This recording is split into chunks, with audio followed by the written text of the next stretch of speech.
We begin with a Leaders Look conversation focusing on developments in the geospatial ecosystem and today's conference theme of digital transformations. The Leaders Look conversation will be moderated by Dr. Nadine Alameh. Dr. Alameh is the inaugural Executive Director of the Taylor Geospatial Institute. She is a world-renowned geospatial expert, and as I heard her speak upstairs this morning, she is truly a champion of collaboration, innovation, diversity, and knowledge sharing in the geospatial ecosystem. Before joining the Taylor Geospatial Institute, Dr. Alameh was the CEO and president of the Open Geospatial Consortium. She is also an appointed member of the National Geospatial Advisory Committee. Please welcome Dr. Nadine Alameh.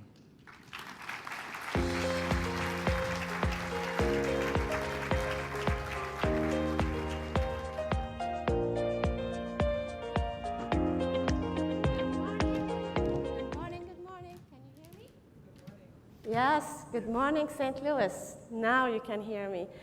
How's the energy in the room? Yes, and hopefully the energy online as well. I think this energy to me is the energy of geospatial finding a home right here in St. Louis. And we live in some amazing days of geospatial. We're in the middle of digital twins. We're in the middle of computer vision. We're in the middle of 3D. We are at the forefront of disaster response. We're at the forefront of climate intelligence. We're at the forefront of national security. Everything is geospatial, and I think this is the energy that we're gonna create today and we're gonna sustain throughout our careers. I am the new executive director of the Taylor Geospatial Institute, and we have this vision to create the world's leading geospatial research collaborative. I don't know how many of you know about the Taylor Geospatial Institute, but we're actually a consortium of 8 amazing organizations. So if I call your name, you gotta say woo-hoo-hoo. So if we have anybody here from Washington University, St. Louis? Oh, they're shy. Anybody from UMSL, University of Missouri? Yay! How about Harris-Stowe University? Yes. Missouri S&T? Yay! Chicago, Illinois? Urbana-Champaign? Yes! I love it. How about the Danforth Plant Center? I saw you. Yes. How about St. Louis University? This is the energy of geospatial. So all the woohoos you've heard from, they're the future of geospatial. And I'm very honored to talk about the future of geospatial with some amazing leaders in geospatial. But before we do that, Jack was telling me that the best way we can kick off this event is exactly how he kicks off his annual Esri conference, which hosts usually 17,000 people, and they all do this, which is stand up and just say hi to the person next to you, who they are, meet somebody new.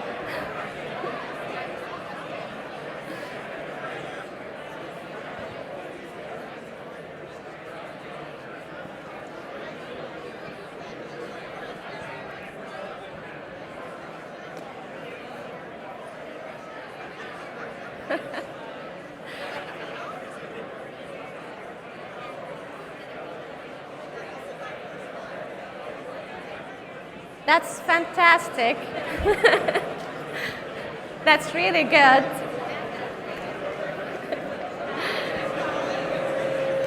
What Jack didn't tell me is once this happens, how do you stop people talking to each other? This is amazing. So I hope this energy stays with you throughout the day. And speaking of meeting new people, let me introduce our 3 panelists. I love this.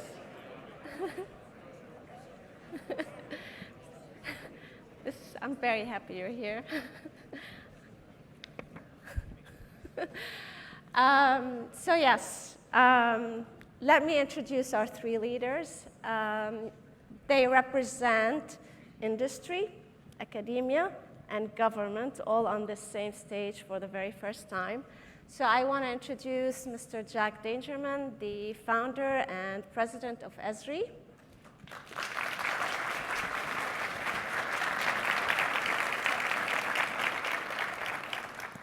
I would like to introduce Dr. Fred Pestello, the president of St. Louis University, and our host today. So thank you for hosting. And last but not least, the director of the National Geospatial Intelligence Agency, NGA, Vice Admiral Whitworth. Very, very nice to have you here. Industry, academia, and government coming together around geospatial here, which is amazing. So I have a few questions for you. Starting with, probably I'll start with you, Director. I'm very curious. We all know about the NGA. We're the reason we're here, and NGA is co-organizing this event. But I wonder if there's something you wish to share about NGA that people sort of don't know about the NGA. So what more would you like to share? It's a great question, and I'm so happy to be here. Thank you. So if there's one thing that I wish people knew about NGA, it's that there is an agency that is not like every other intelligence agency. It happens to also be a combat support agency, which from a national security perspective is a very important distinction. We can talk about that later. That also is a place that can help save things and run to causes, like calling balls and strikes, just the truths as we know them relative to the thickness of the ice at the poles, the changing of water, the encroachment of water, and just to say things that we know to be true based on our visual observations and the context of our experience. And we've got people consequently at this agency who might be high school interns who are passionate about what they do. And then we've got people who have been serving at this agency for over 4 decades, and they're just as passionate and energetic. That's a unique place. We concentrate on national security. We concentrate on being prepared for facing challenges like China. But at the same time, if called upon, it's absolutely proper and expected for us to help with humanitarian crises, and we can talk about Maui wildfires where we've actually had people on scene helping search and rescue, hurricanes where we had people on scene helping search and rescue, even places like Morocco that didn't even know that they needed the assistance, and we were providing some geospatial assistance to them. What a privilege for the people of NGA. And I do hope that more people across the nation realize that if you're looking for a place where you have that variety of mission and fulfillment, you can find it at NGA. Thank you, and thank you for all you do. I look at, yes. I look at Dr. Pestello, listening to you, and I know, you're new to geospatial. So what have you learned about geospatial, and what fascinates you? Yes, thank you. Well, first of all, let me welcome you again. It's so wonderful to have you here, Dr. Alameh, as the inaugural director of the Taylor Geospatial Institute. The intelligence, the ambition, the drive, your expertise is going to take us far. So we're thrilled at this 5th Geo-Resolution conference to have you here with us leading this afternoon. Welcome. And welcome to St. Louis University and the city of St. Louis, from those of you beyond that. I am the one up here who is not steeped in geospatial science and not living it day to day, but it very quickly became apparent to me when I arrived here in St. Louis in 2014 how important geospatial science is to this region, to the world, to this university, and to the consortium of research institutes in universities that we pulled together, and as represented in this room and as you called out. The problems that we're facing as humankind right now needs advances in geospatial research to be able to address them in the manner that they must be addressed. And we've already touched upon and will continue to touch upon just what's taking place in our planet. We can talk about all the problems humankind has faced, is facing, and will face. But if this planet can't sustain life, can't provide clean water and food for its people, there's nothing else that's going to matter. And geoscience, geospatial research, geography plays such a critical role in everything from precision agriculture, which we are engaged in here in St. Louis with the Danforth Plant Science Center, collaborating with others in the application of geospatial research, to providing the food that humankind's going to need now. So it's readily apparent to me as a relative layman in this area how important this science is in its advance for humankind and its survival and thriving. This is so good to hear, and now I see Jack shaking his head, because I love that you're sitting next to each other, because Jack has a whole career in geospatial. I mean, you started Esri 50 plus years ago. So from your perspective, then, what has changed since when you started to today, where we're at today? Are you looking at me as an old man? Is that it? No. Really, Mature. what a way to start the morning. I mean, but that's true. No, I really, listen, ladies and gentlemen, I want you to pause a minute and think about when you first encountered this field. Can you remember the moment?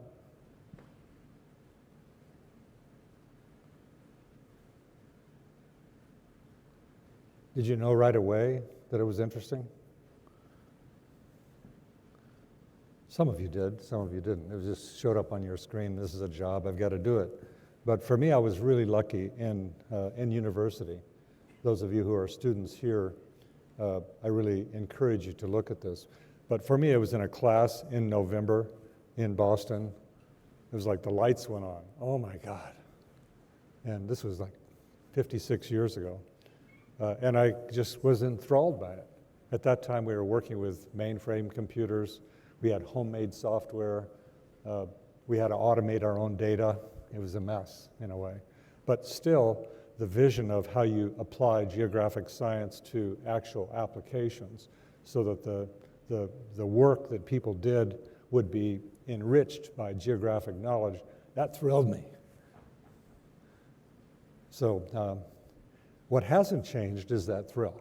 Yeah. What has changed is we went from mainframes to minis to workstations to PCs to web. We've gone from data that we had to digitize ourselves to dial tone data coming in real time from satellites, from that to human experiences that are virtual, real time. It's like watching television, a complete digital Earth or digital twin of the planet with all of its data and processes are being modeled. That's transformational, actually. And it's not just the technology, it's not just the science with it, but it's also the applications have expanded to co-evolve with these innovations. And those applications now reach about half of the people on the planet. Like the COVID map, 1.3 trillion times it was viewed, and it changed people's view of what was happening with this disease. I mean, people saw the whole bloody disease differently as a result of it. And so I think this is, at the same time, my belief system is it's just beginning. We're seeing the emergence of a digital twin of the planet with many different organizations contributing to the digital twin, and then using that digital twin with advanced tools like AI and machine learning to give humans guidance. I mean, there's still trouble, and we can talk about that in a few minutes, of how you apply that in a polarized political environment. But wow, you asked me for what an old man says about the evolution of this.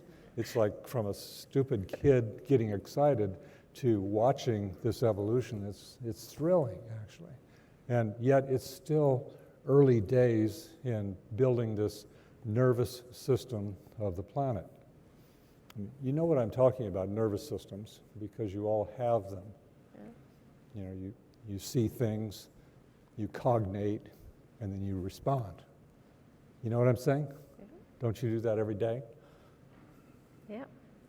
So imagine that the world actually has a nervous system so that collectively we can actually be guided based on the changes that are occurring. And being able to bring that together and teach that and support that and incubate new companies that'll build on the nervous system, that'll create a sustainable future, that'll consider all the factors, that would consider geography, Yep. the science of the world Science. in digital terms. This is what is about to happen. Huge transformation, and there's many players in it, many opportunities to get some of that stuff. Yep. So, Your energy is contagious. I was watching your faces, and then I was looking and watching, the audience faces, and you definitely see the sparkle in the eyes, especially when you ask them the question, how did you first encounter it? So the theme of the conference is digital transformation, the world of data, from sea to space.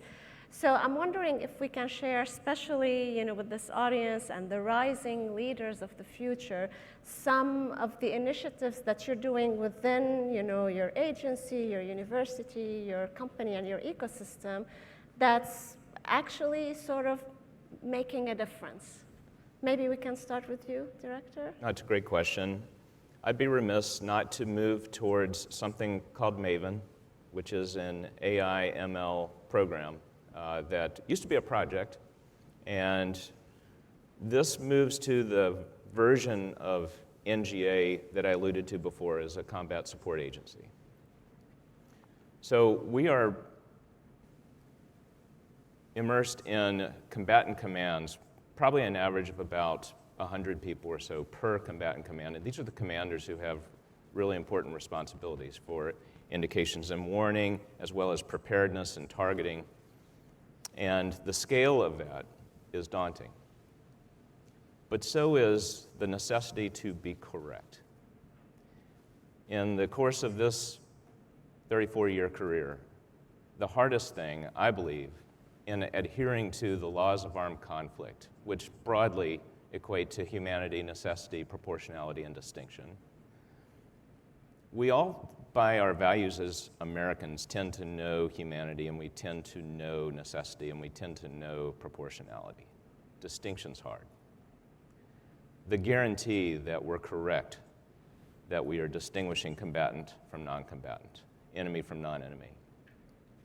That, as I review, in my mind, mentally, all of the calls that we've made as an intelligence community, and especially in combat preparedness and combat execution, that's the only thing that really got me nervous. I knew we were going to be correct otherwise in execution, but I wanted to ensure that we had it right in terms of the distinction, the positive identification of what was on the ground. Enter now the scale, a deluge of data that helps inform this positive identification challenge. So a lot of discussion is happening in Washington and other places about guardrails, ensuring that we have guardrails for the use of AI and ML. And we're really invested in this. And it occurred to me recently that Maven, as a place where we are employing the best of breed, people at NGA who understand what they're looking at and have years and years of experience in making positive identification calls. A place that I consider the vanguard of distinction. Now training a machine to do the same. Mm-hmm. Structured observations that are indexable and ultimately relatable to the machine for learning. That then becomes artificial intelligence. So as we worry about emplacing guardrails on AI and ML, it occurs to me that our version of AI and ML in Maven itself can be a guardrail because we are human. And these are very hard calls sometimes when you're talking about distinction. And so if you're interested in saving people and ensuring that you're always correct in these very important decisions by these combatant commanders, the Secretary of Defense, and the President, I think you like the backup of having a machine that has been trained by the best. That's why it was a really important decision by the Undersecretary of Defense for Intelligence and Security to move MAVEN over to NGA. We're using the best to train these machines to ensure that we're always correct and that we're complete. I hope that helps. It helps a lot. A machine trained by the best. That should be a tagline for anybody asking about the repercussions of AI on the workforce and all of that. That's amazing. Maybe I can ask you, Jack, to chime in, since I know you're involved in, like you said, so many domains. So any initiative that comes to mind that you'd like to share with the audience? Well, just listening to you, Admiral, the idea of training the AI tools with humans. This is a new kind of engineering.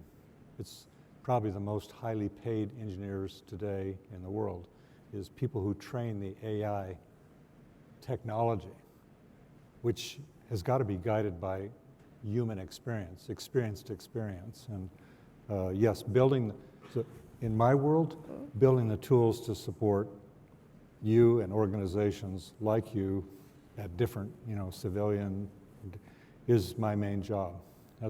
I like to say the words, I like to build great tools that help our users do their work better. It sort of just drives me. And at the same time, I want to democratize these tools. So we have major programs in education to give our software away to tens of thousands of K through 12 schools. I like to grow the intelligence. We have 7,000 NGOs in conservation and humanitarian work that we give the software away to and train people to do conservation and address that big challenge. And working on tools has been my life, because I can actually see that there's this relationship between advances in the technology and advances in the method.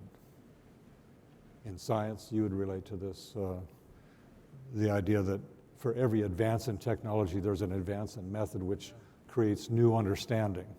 And that to me is what gets me excited, is if we can invent things which affect methods like the great Making the World Smarter now, the nervous system for both national security and environmental security, that really gets me excited. But it's not enough. It's also, using like the university to get it out to kids, young people, and kids, so that they actually grow up to have geographic intelligence or geospatial thinking, or approach problem solving and approach the way they think using the geographic approach. This excites me, actually. Yeah. So AI, and then the tools, and I know, Dr. Pestello, you're passionate about the impact and the quality of life of people in the future. Do you want to comment on this as well? So, within the Academy, and using St. Louis University as an example, about 8 years ago, we realized how powerful this was, how important it is. So in the Academy, what do? We generate knowledge through the research of faculty, often in partnership with students. We transmit that knowledge to students, and we form the leaders and employees and people who are going to innovate in the future. We started moving to make bets in this area 8 years ago. We started funneling more university resources to support this sort of research, the faculty, develop new programs, train students. And then we realized after a few years, this is so big that to continue to do it in isolation alone, we would only go so far. There was a ceiling. And that's when we started to think bigger. How do we tie in a number of research organizations, working with, instead of dozens of faculty, thousands of faculty? Instead of working with thousands of students, tens of thousands of students.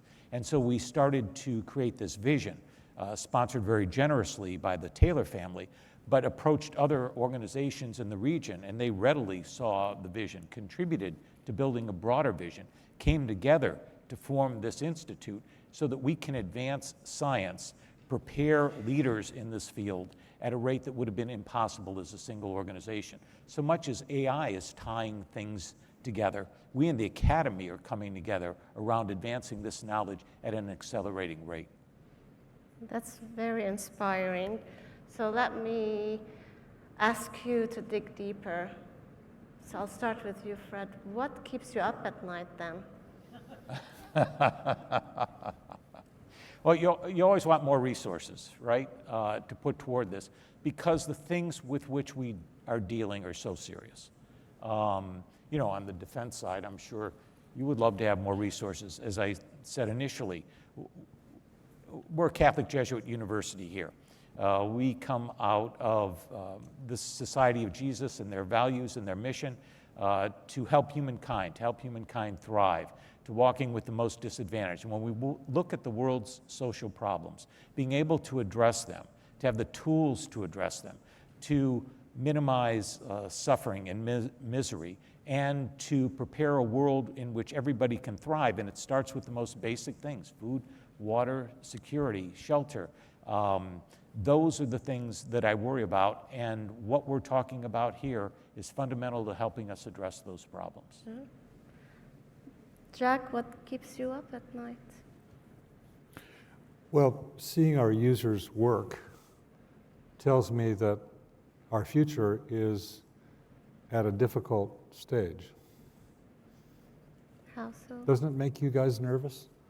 Looking out 5 years, 20 years, 50 years. I mean, I've seen the maps from NOAA and elsewhere about climate change, lowering of biodiversity, those things that we really depend upon. And I suspect mine is exactly like everybody in this room. It's scary.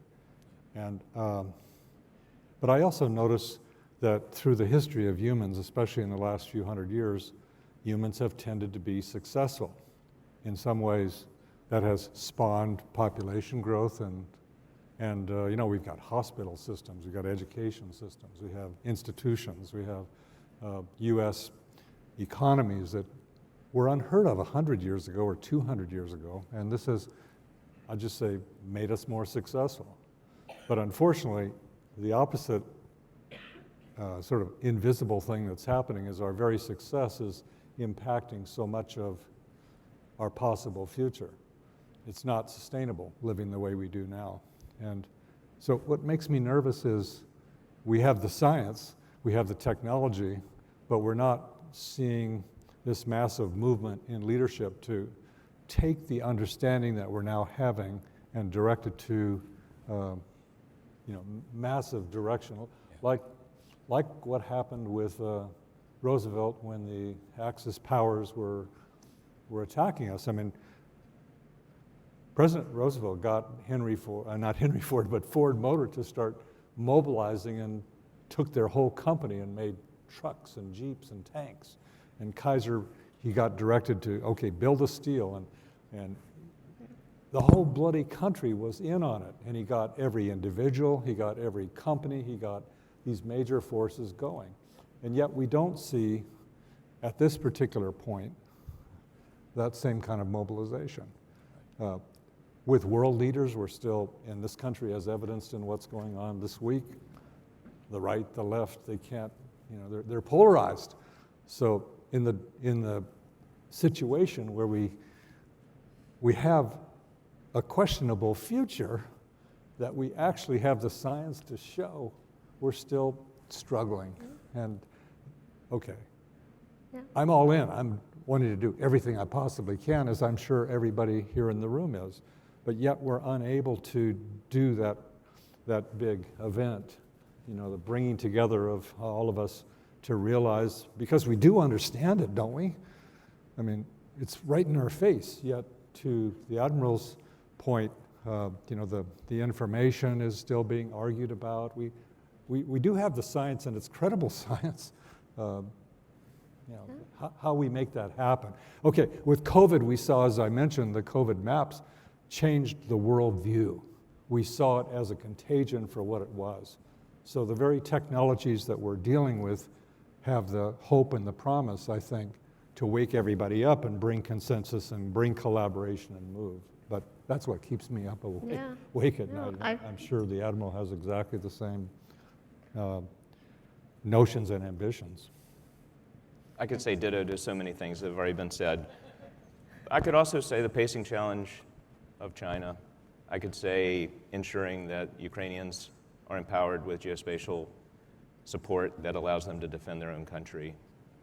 But I tend to gravitate to my training, and I am General Mattis trained, as well as General Austin, Secretary Austin, General Milley, et cetera. But General Mattis always used to say, enemies don't keep me awake at night. I try to keep them awake.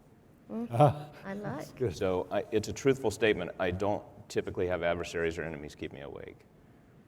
I could probably say the chance of missing something in our review, an anomaly that should have been seen, or a behavior that should have been identified.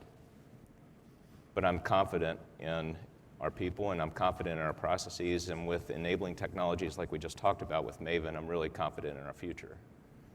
So I would have to honestly tell you, the thing that typically keeps me awake is human capital. It's our people, our talent. And this is exactly what I told our people in our first town hall with all of our employees of NGA. If someone were to tell me that they don't find fulfillment or impact, I will toss and turn on that all night. Mm-hmm. And I'm happy to say that doesn't happen very often. But I also will toss and turn if we're not generating enough for the future. So if you look at our numbers of geodesists and people who understand geomatics and people who understand this science and understand the relevance and have that passion, if we don't generate those numbers, then everything we're talking about could be in jeopardy. Yeah. So human capital, that absolutely is something worth staying awake at night about. Yeah, no, absolutely. So we have less than 3 minutes, so I wonder if we can talk a little bit about the future, and not the future 5 or 10 years from now, 50 years from now, right? Because this is building the future ecosystem. So quickly, maybe we start with you, Admiral. What will the future look like? What will we be celebrating at Geo-Resolution 50 years from now? If anyone's nervous, I would just say remember our principles and stay principled. And if we do that, if we remember our principles and our values as Americans, then I like what the future of human-machine teaming looks like. I like what the future of transparency looks like. And that you've got an agency and you've got a team, frankly, that's dedicated to calling balls and strikes, just calling it like we see it, and keeping very, very truthful. So to me, the future is bright. All right. Human machines, transparency. Fred? Yeah, I agree entirely. I'm very optimistic because science is self-correcting and helps improve the human condition. And as Jack was talking before, I thought about when did you first encounter technology? I remember first getting a Garmin, so what happened to the Rand McNally Atlas? What happened to those paper maps? And just a simple Garmin, how that changed how we traverse through, with automobiles through traffic. And now how sophisticated our cars are with, you can find a gas station easily. You can get your route determined based on what traffic conditions are moment by moment. How much better decision we can make in just traversing things on the road. I can't begin to imagine, Nadine, what 50 years is going to be like. I think science is going to help solve these problems and take us to a future that makes us as individual humans much more successful in achieving our ends. All right. Again, human machine, human. How about you, Jack? Well, in 50 years, I hope we're celebrating that we were able to create a sustainable and safer planet. But that just isn't going to be technology alone. It's not just going to be science alone either. It's going to actually be up to individuals who have the intention and the thought that they can actually do something. And so actually to everybody in this room, I'll simply say that you and the work that you do and actually how you do the work will be very important. I mean, you actually understand geospatial in ways that no one else does. That's really interesting to me. So let me repeat it. You and the work that you do and actually how you do that work. I mean, you're a privileged group of people in many ways. You actually are getting the inside, and you and how you do your work can actually make a huge difference. It isn't going to be just the technology. My whole life, I watched that whole thing happen. Yet without the individuals who had the imagination to actually apply those tools and that science, it wouldn't have happened. So I guess I'll simply say in conclusion, history will tell whether we are, as a group of specialists, you might say, successful. And so I'm hoping, more than hoping, I trust that we will be successful and get over this huge bunch of challenges that we have. So thank you, Nadine. Well, thank you all. The future starts here, and I'm hearing it starts with you. And I'd like to take this opportunity to thank you again for being here and sharing your thoughts, and thanking the audience in the